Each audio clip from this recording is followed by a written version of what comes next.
in the backcourt with Durant.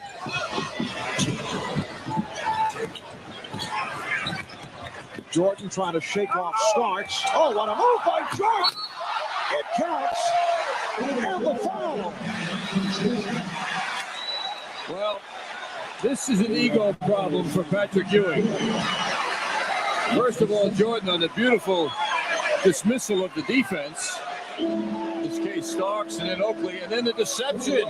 No, I'm not going away from the hoop. And who's at the end waiting but Patrick Ewing? And still, he is not denied in the most dramatic slam.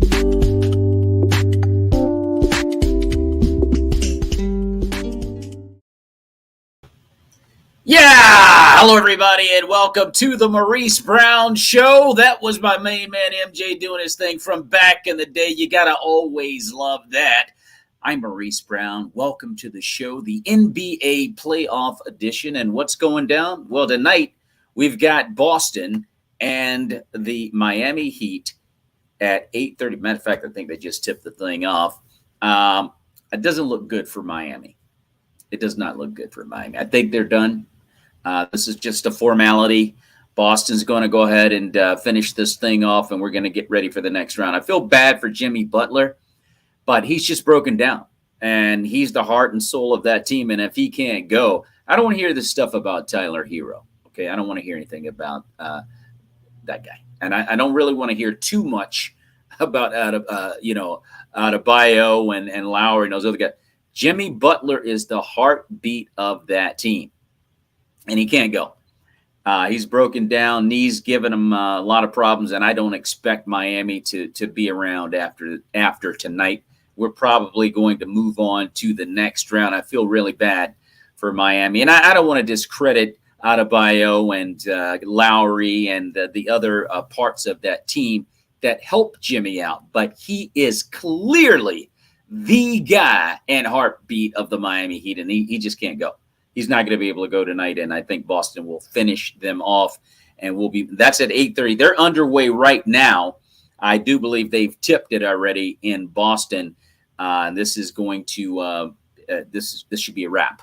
This should be an absolute wrap as we move on to the next round. The next round is more than likely going to be Miami and Golden State.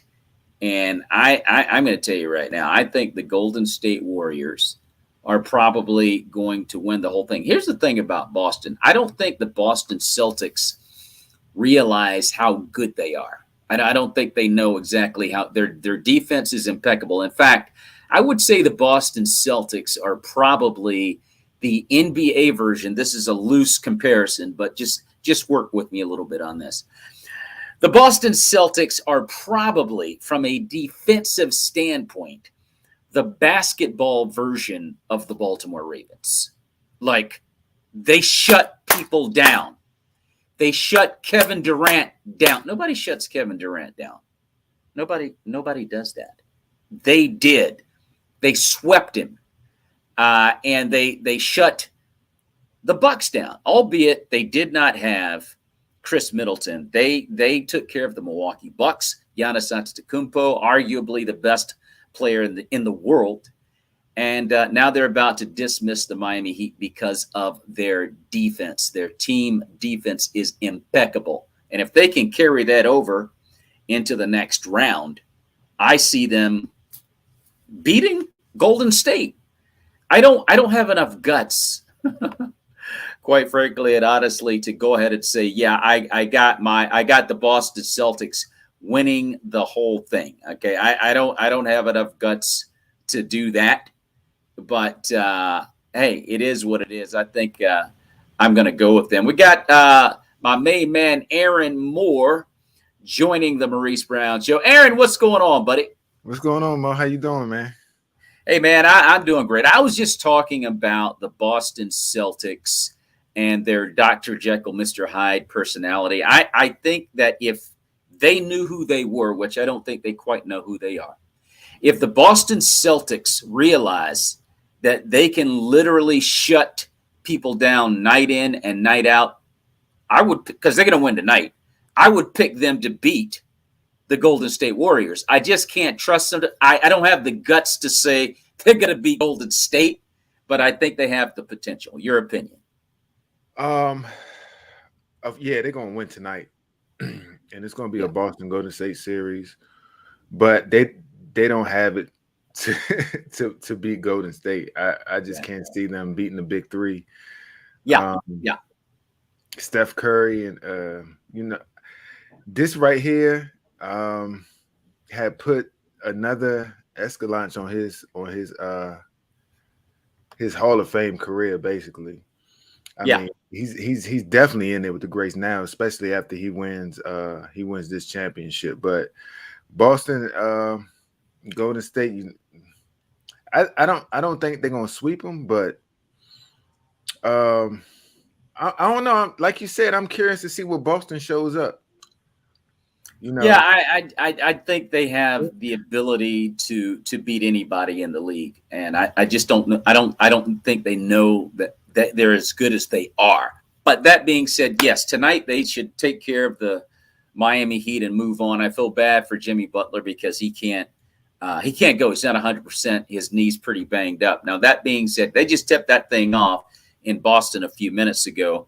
And so as we say that, the Dallas Mavericks put out of their misery by the Golden State Warriors. They Luka, he showed off for a couple of series, and he was flexing and making all the and then he ran into the Dubs. Mm-hmm.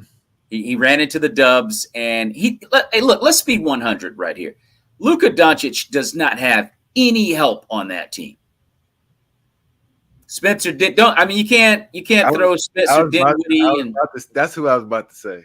Yeah, I mean, these guys, man, I mean, they are really not adequate help for Luka Doncic.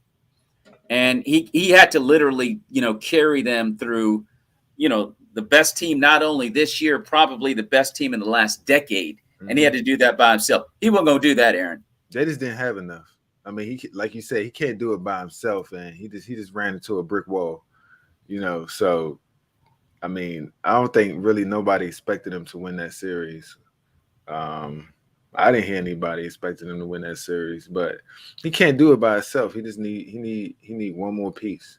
He needs one more piece, and Luka, he also has to get more fit. Going home in the summer overseas and eating Mamma Mia the spaghetti.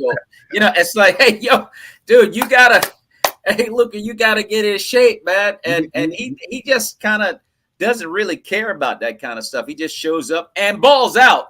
But if you want to win it all, if you want to be like Larry Bird, you got to be in shape. Mm-hmm. And I don't think Luka Doncic cares a whole lot about physical fitness, and he caught up with him. And again, to his defense, he didn't have any help. So I'm not going to put it, 100% on him. That guy's amazing. Luka Doncic is amazing. The guy's an amazing basketball player. He's one of the top players in the NBA, of course. I mean, there is absolutely no question about that. Hey, man, we're going to take a little break, Aaron. We're going to come back in just a moment. We're going to talk a little bit about Kevin Durant and Kyrie Irving. We're going to take a little break. The Maurice Brown Show is coming back with comedy shows. Stand by, everybody. Take a look at this. We'll be back in just a moment. We've got some fresh new young talent doing some things that I know you haven't heard before. 1, 2, 3. Listen, brother, listen. Rising comic. You got Zachary. All he has to do is say, yo, stop, Zachary. Okay, are you Nancy? You say, yo, you already know? That's the most gangster thing I have heard all day, nigga. So you work downtown. Is that all you're going to give me, or we going to... Okay, that's cool. You know what I mean? Like, I'm still going to be up here 15 more minutes just staring at you. Nothing to do. Wait real hard like you're having a seizure, all right? You homestead, man. You ain't gotta say nothing out loud. Don't hold his arm first, lady. Be all right. Beautiful place during the day. Nighttime, gotta lock the doors. He got married, then married again. Is this how y'all do it homestead? Y'all just take... Yeah, like, I'm only kidding. You don't have to come up. Sip some water and just leave it up there for people. They said, no hablo inglés. He said, comedy show. Yes. I said, God can turn your life around. He did it for me. He turned my life around 360 degrees.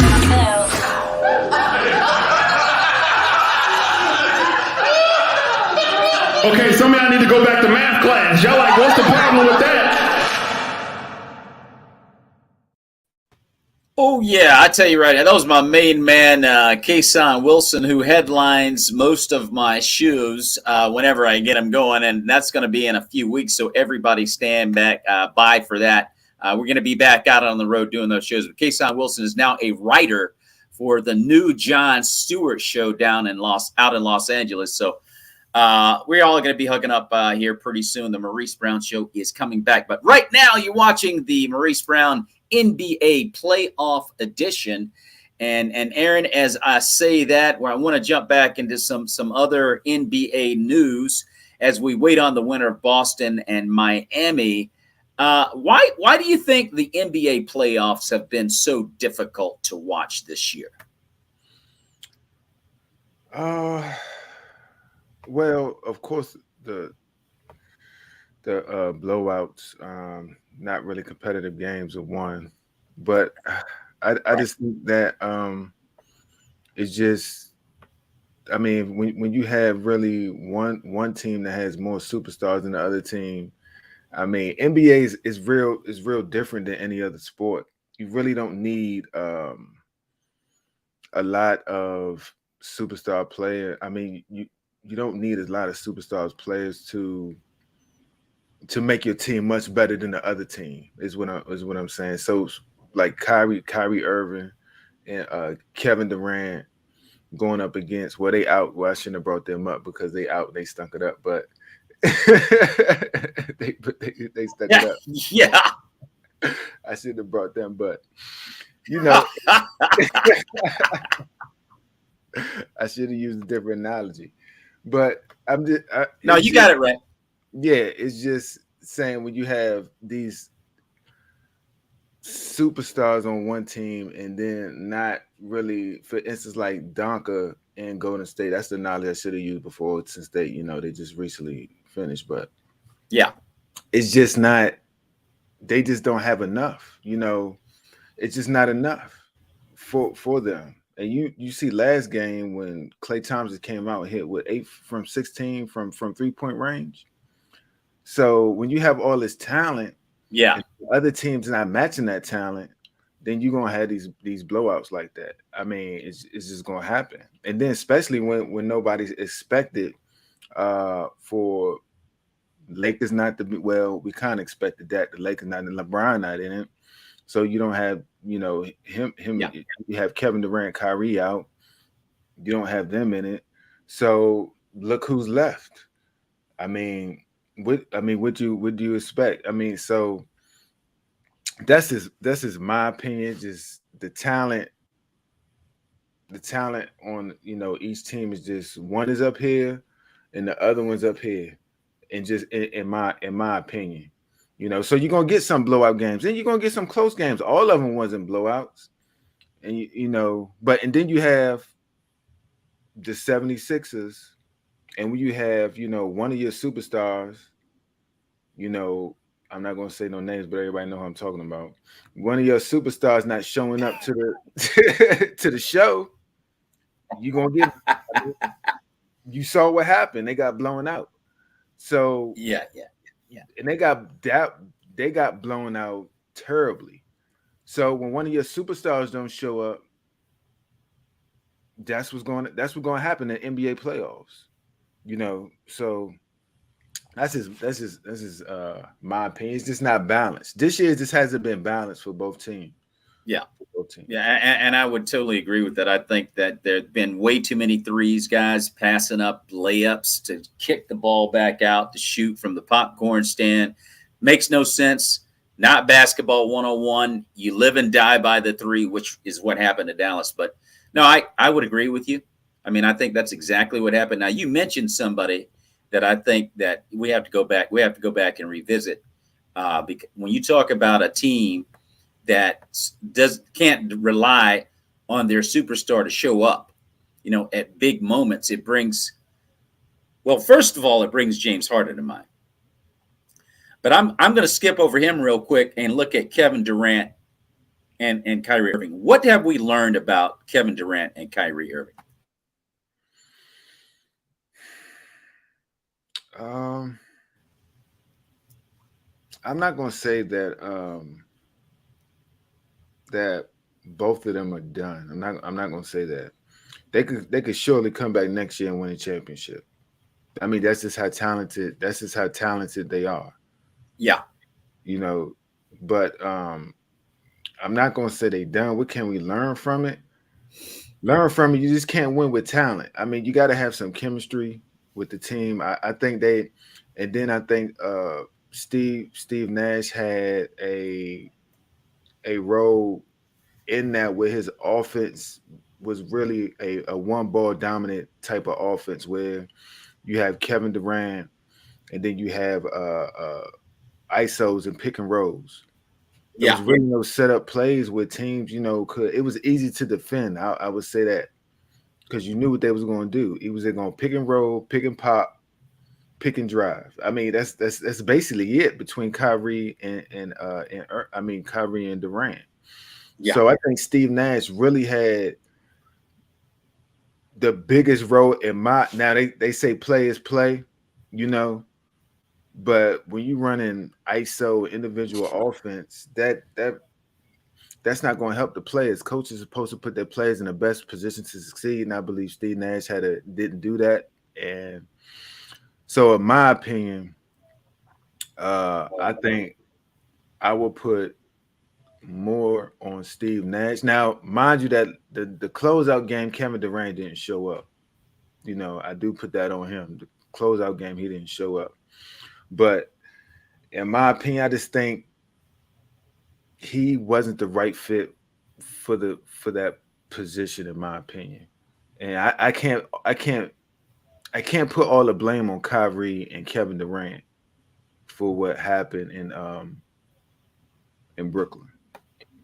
Well, I'm going to say this about Kevin Durant and Kyrie Irving. They're done with rings. They're done. And I can't say that. I understand, Aaron. I do.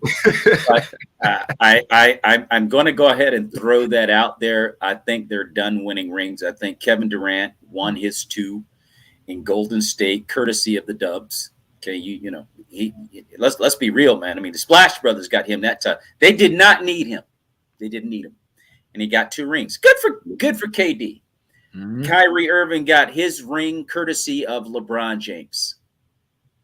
And last time I checked, he wasn't walking through Brooklyn's door.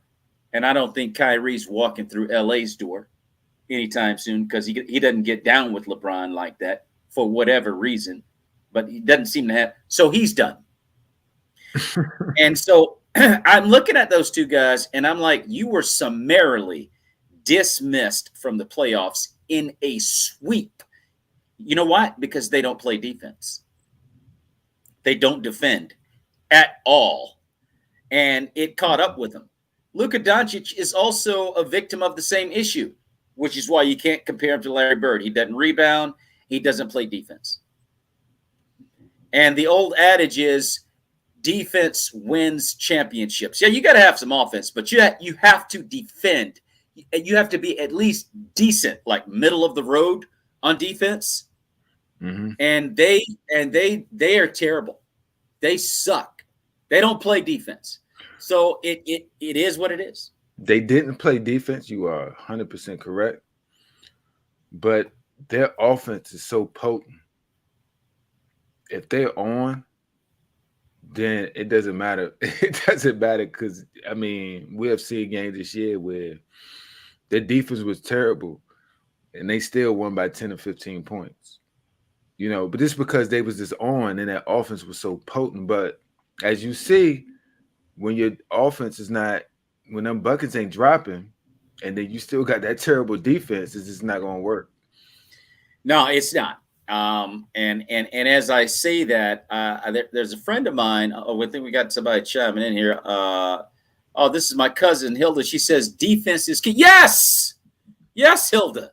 Defense is key. You got to play defense. And she's a San Antonio Spurs fan. She goes back to the Tim Duncan days, who played great team defense. The Chicago Bulls played great team defense. The Detroit Pistons, the bad boys, even though they were dirty, they played great team defense. And you have to do that. You have to do that. Now, mind you, those teams had defensive specialists too. They got Rodman for a reason. Yeah, they got Dennis Rodman for a reason. Well, remember they won 3 without Rodman. They did ring 3 without Rodman. Yeah, they did. They did. They played good defense before he got there and after he got there. They said, Dennis, we're gonna work with you, man. We're gonna let you go to the parties and we're gonna let you ride your Harley and all of that. But you gotta show up and play ball on game night. And he did. He did. So anyway, it is what it is. But now we're going to take another quick break, Aaron. I want everybody to check out this trailer from a film of a friend of mine, Brenda Sullen, who's a high school principal in Tuscaloosa, Alabama, completely transformed the community. Check this out.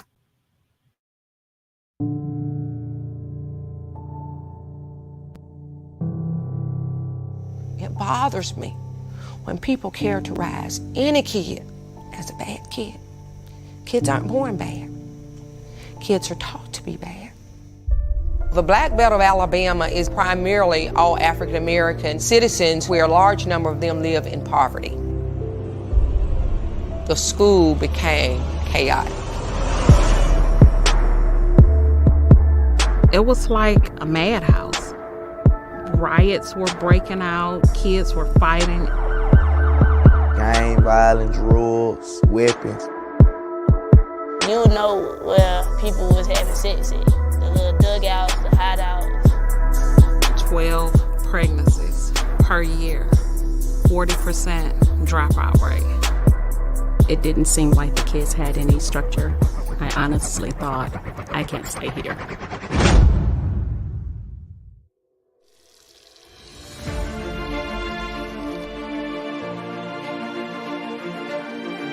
Miss Sullen came in like gangbusters.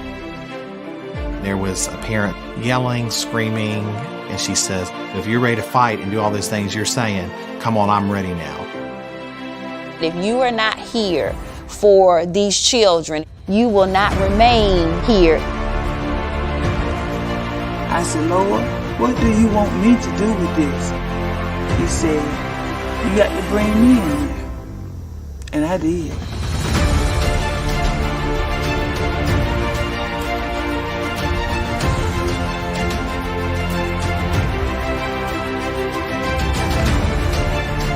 No one wants praying in school anymore. But what about that little boy or girl that had to listen to mom and dad argue all night and they were frightened? Amen.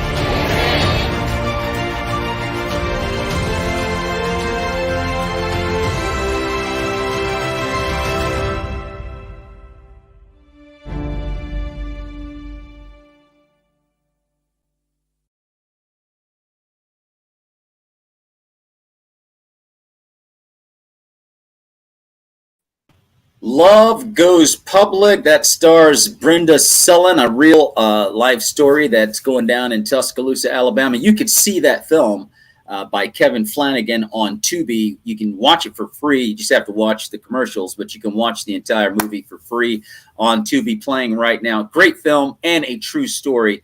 A must-see film without question. Getting back to the NBA playoff edition, hanging out with my main man, Aaron Moore, on the Maurice Brown Show. We were talking about Kevin Durant and Kyrie Irving possibly being done. Here's another question right here. Will James Harden ever win a title? No. No, he won't. And you saw why. And you saw exactly why when they was in the playoffs. And yeah. And Embiid was, I believe Embiid he said some good things about about Harden when he first came, but he kind of reflected on that when he started seeing his performances in these much needed wins that they needed, and how he really played, and he was biased and he was passive, and he just wasn't the superstar that James Harden is. He's good in the regular season, but when it comes to the playoffs, So he won't win a title. Well, James Harden reminds me of that dude down at the blacktop in the ghetto, winning all the games, game after game. You know what I mean? And not playing any defense, drinking malt liquor bull, the whole nine thing. You know, but you can't do that in the NBA, bruh. You know what I'm saying? You got to play ball. You got to play a 94-feet game. You got to play defense. You got to understand that the referees out here and all that stuff. You know, you got to the Schlitz malt liquor bull, man. That's for after the anyway. I'm gonna leave it alone. But yeah, man. I mean, Harden. I don't think he's going to win a title. It doesn't look like to me. And then what do you make of Joel Embiid saying that Miami needs another scorer? Are you suggesting they talking about him possibly going over there? Hey, dude, I'm just going. What's happening right now? What do you mean they need another? What does that mean? Now you know him and Jimmy Butler are real good friends, though. Well, I mean, they are good friends, and I think the reality too, when you look at that, is Jimmy Butler also left. I'm going to say this. I'm going to go ahead and put this out there. Joel Embiid is a big, lazy superstar. He's a guy that is not fit either. He's not a fit dude. He gets hurt a lot. He gets winded.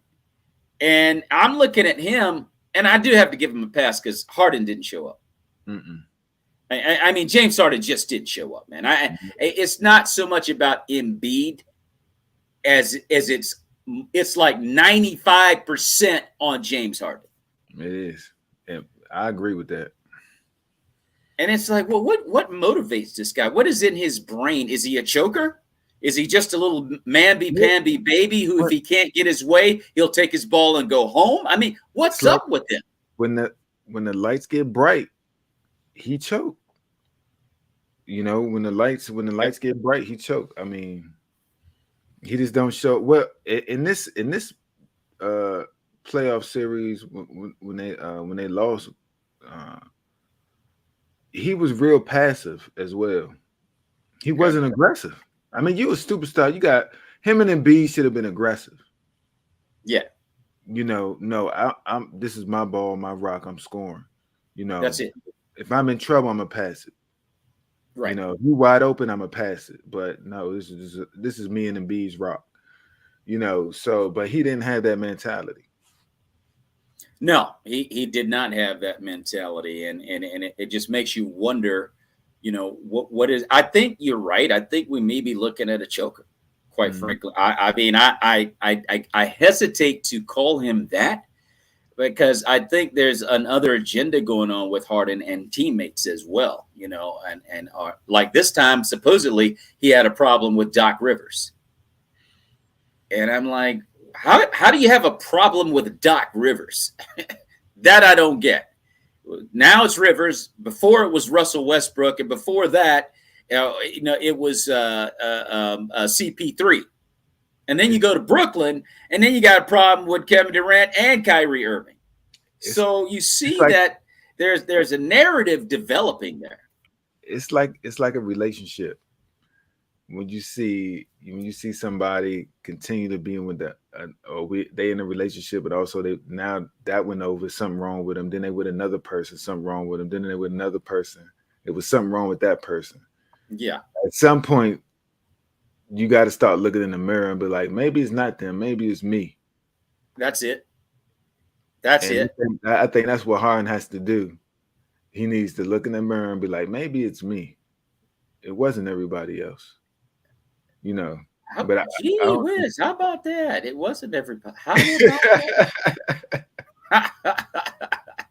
Yeah, I think you're right. He does need to look into the mirror because every time you turn around, he's accusing somebody of doing him wrong, and and he doesn't get a title, and I don't see one coming his way.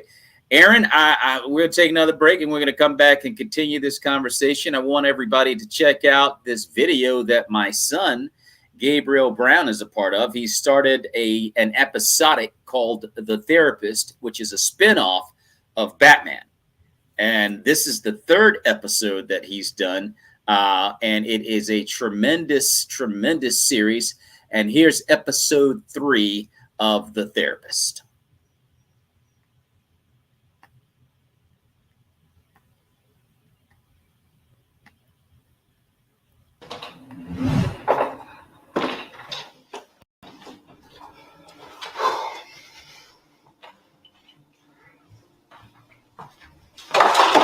Mr. Kent, glad to finally meet you.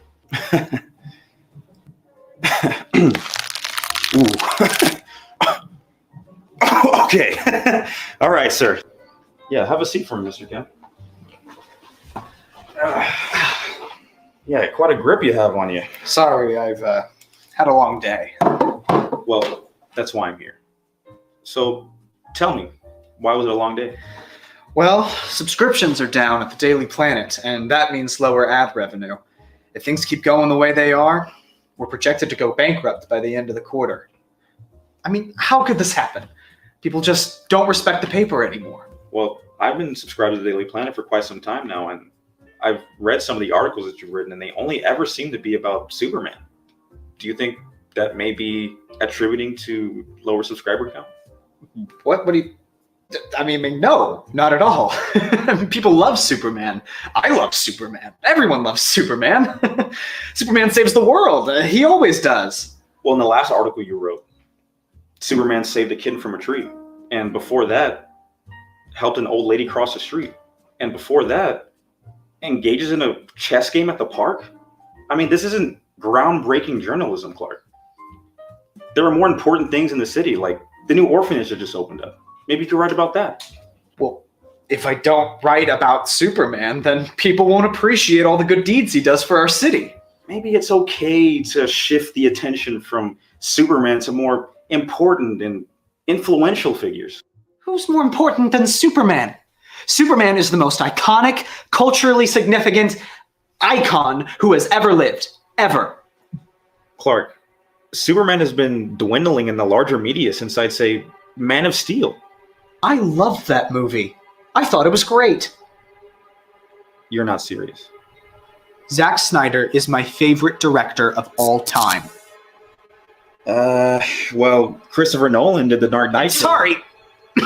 Sorry, it's just, I'm not very familiar with his work, so it must not be as culturally significant as you say it is. I mean, I'm very tapped into the media. I'm a journalist, after all. Well, I'm sure you've heard of Matt Reeves in the Batman. Again, not very familiar. I mean, who are these people? Project? Some underground, low-budget film that I've never heard of? Whatever it is, it can't be good enough to get into mainstream media. Like that one show. Greatest show of all time. What's it called? You know this one. You know this one. It was made in 2001. Smallville! Smallville! You were going to say it. Smallville. I saw it. I saw it. Anyway, Aquaman is on movie number 2. Wonder Woman is on movie number 2. Shazam, movie number 2. I mean, even The Flash, along with his show, is getting a movie. The villains are getting their own movies. The Joker has a movie. The Black Adam is coming out with a movie. It's not looking great for Superman. Well, Superman has no weaknesses. He's the strongest member of the Justice League. Do you know what this is, Clark? Get it away! Get it away! Get it away! No! Get it away! Get it away! No! Please, get it away! I've never seen that before in my life. This is kryptonite. I have it. My neighbor has it. Little Timmy down the street has it.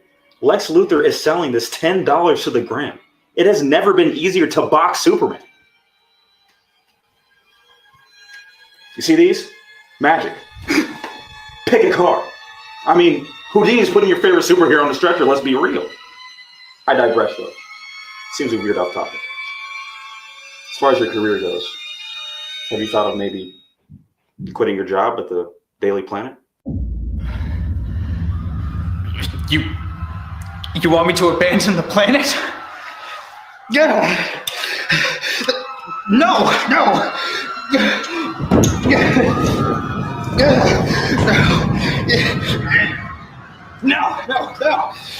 Martha!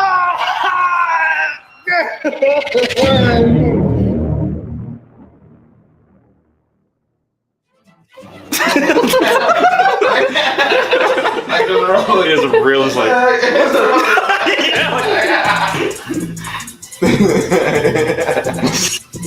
Okay, ready? Set, action.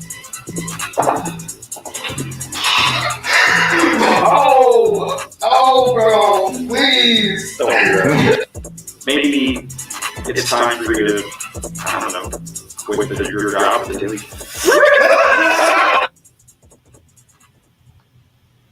All right, the therapist. I love it. I love the little green dot there, which is kryptonite.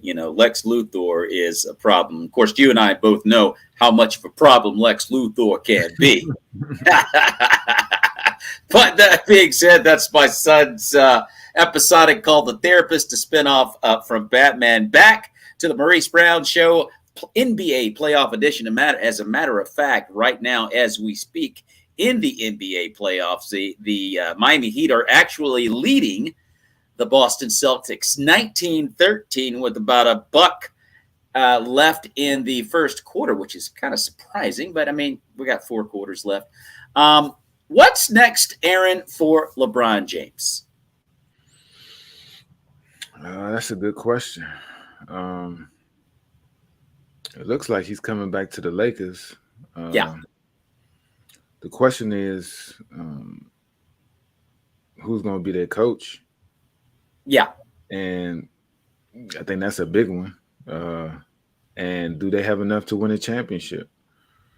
Right now, no. So, of course, they're going to need another piece. And will they I think Westbrook is out of there. It seems like they're trying to push him out. Yeah. So they're going to need some help. It looks like what's next for LeBron is looks like he wants to act. I think that's why he went to LA in the first place, in my opinion.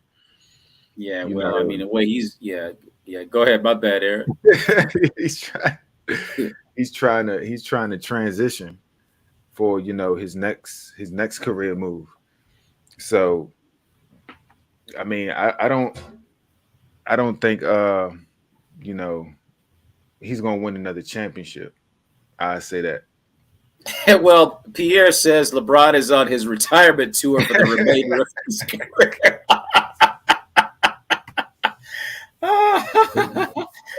You know what? Pierre, right? That's about true. Yeah, man. Yeah, he may as well go ahead and start acting. Man, he's already acted. I'm looking at LeBron, and I thought that collaboration of Russell Westbrook and Anthony Davis with LeBron, I thought it was going to work. I really did.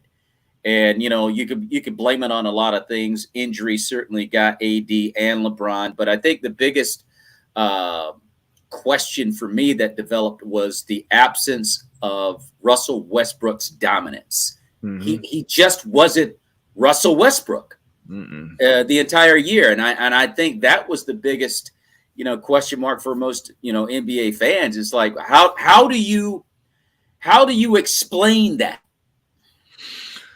I think LeBron saw what he was doing in Washington and was like, if we could get that here, then we gonna at least play for a championship, So I think that's what he was thinking, but it just wasn't a good fit. It didn't fit with them three. So Pierre's saying that he hit his athletic wall sooner than we all thought. Now I'm gonna say this. I mean, I don't, and here's where I'm confused. I'm not so sure that that's the case with that. I think Russell Westbrook is the same guy that we've always seen, and I just don't know what happened. I think athletically he's still that powerhouse. He's still that juggernaut, but I think it was up here. Mm-hmm. It was something not right about the chemistry between those three guys. Or maybe it even goes to Coach Frank Vogel because he called him out. Westbrook did at one point, and I think that ended up getting the man terminated. But I don't know. But you know what, P? You could be right. Maybe he has hit an athletic wall. He did not look like himself. I think the bigger question again is what's next for LeBron James. And I think that he's stubborn enough to try to come back and figure this thing out. I don't think LeBron can walk away from the game like that. He can't. And I don't think he won't. And but I just don't believe. I don't think it's a lot of NBA players that really want to team up with him. Tell you the truth, I don't either. I think he's somehow developed a kind of a negative narrative about himself throughout the league. I mean, including Kyrie Irving. I mean, Kyrie Irving is Kyrie Irving, but he doesn't like LeBron. And I don't know how you win a title with someone and then come away going, I don't want to play with them again. Very odd. And so, you know, you look at LeBron and how he seems to have alienated other players in the league, because he doesn't strike me as an arrogant person, LeBron James. And when you watch him do interviews and stuff like that, but it's behind closed doors, Aaron, is where the problems occur, and we're not privy to that stuff. Pierre says Westbrook is the most intelligent at the point. LeBron is chasing the all-time scoring, and that's another thing too. And I got to tell you right now, LeBron James seemed to be focused on getting that scoring title this year. Even though his team was sinking, he was still balling out. LeBron James was still balling out. And he was like, I don't know what y'all trying to do, but I'm going to get these buckets. Yeah. So great point, P. I mean, yeah, I totally agree with you. I totally agree with you. Well, look, we're going to wrap things up. Aaron, I appreciate you stopping by. We got the Miami Heat and the Boston Celtics going on. I know you want to catch that game. We don't want to miss too much of that. Last one to the TV is a rotten egg. But before before we get out of here, I want to let everybody know that we're talking with Aaron Too Tall Moore, who is a frequent guest to the Maurice Brown Show NBA Playoff Edition, as well as the Maurice Brown Sports Edition that I also do with Antoine Real Stewart, which will be returning when the NFL season begins. If you have enjoyed our show, like it and share it, and subscribe to the Maurice Brown Comedy Show, as well as any social media engine that Aaron Too Tall Moore is a part of. And if you came in at the very end and you're like, you know what, I missed the show. Well, you know what? Not really. Because tomorrow about midday on the Creative Motion Network, you can watch the whole thing and you won't miss it. Hey, it's all good. We got you covered on every side. We got you covered on every side. And also every Saturday night in Albuquerque, New Mexico on KCHF TV, TV 11, the Maurice Brown Show plays as we have Breaking Down the Four Walls, we have interviews, we have Aaron Too Tall Moore. You can see it all every Saturday on KCHF TV in Albuquerque, New Mexico at 8 p.m. and 12 midnight. So that's it, Aaron. That wraps up the show, and this has been a good one, and I definitely want to see what's going to happen tonight with Miami and Boston. I do believe Boston will win it, but you never know. The Heat are a very, very weird team, but I think they're done tonight. They're done.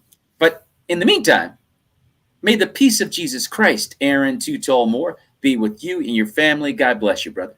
Same to you.